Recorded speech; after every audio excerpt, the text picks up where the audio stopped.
గత వారం రోజులుగా సామాజిక మాధ్యాలలో ఒక యూట్యూబర్ బాలాజీ గౌడ్ అనే వ్యక్తి బాసర ప్రతిష్టకు భంగం కలిగే విధంగా మాట్లాడడం సరైనది కాదు. అక్కడ జరిగిన విషయం వేరు, అతను చూపిస్తున్న విషయం వేరు. అక్కడ బాసర గోదావరికి అదేవిధంగా అమ్మవారి టెంపుల్కి దాదాపు 2 కిలోమీటర్ల దూరం ఉంటుంది. అయినా కూడా బాసర అమ్మవారికి సంబంధం అనే విధంగా మాట్లాడడం సరైనది కాదు. ఏ విధంగా ఇంకొకసారి మా బాసర యొక్క అమ్మవారి ప్రతిష్టను భంగం కలిగించే విధంగా మాట్లాడితే ఖబర్దార్, నీ బట్టలు ఊడదీసి మరి కొడతాం, నీ నిజామాబాద్ స్టూడియోకి వచ్చి మరి కొడతాం. మేము చెప్తున్నాము, బాసర యువకులం, బాసర ప్రజలం చెప్తున్నాము. ఇంకోసారి అమ్మవారి పేరు తీస్తేను బాగుండదు. ఇంకోసారి నీ యొక్క స్టూడియోని కూడా వదలమని చెప్పేసి హెచ్చరిస్తున్నాము. బాలాజీ గౌడ్ అనే వ్యక్తి అమ్మవారి ప్రతిష్టను భంగం కలిగించేలాగా వ్యవహరిస్తున్నాడు.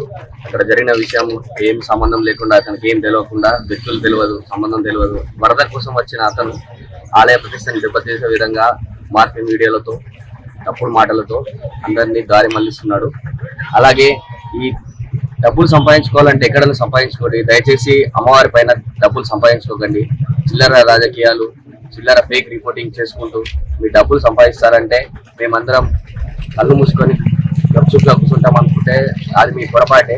ఖచ్చితంగా దీనికి సిగ్నేచర్ స్టూడియో వాళ్ళు సమాధానం చెప్పాల్సిందే.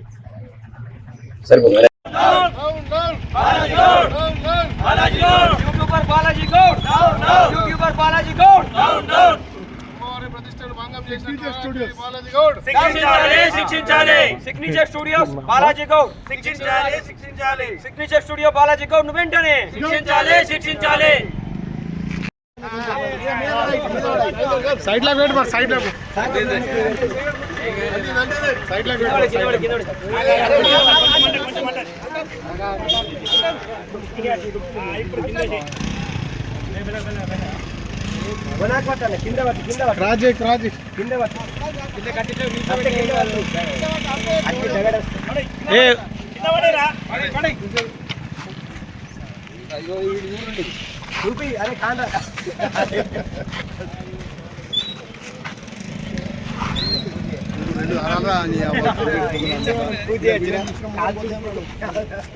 YouTuber Balaji Goud down down, YouTuber Balaji Goud down down.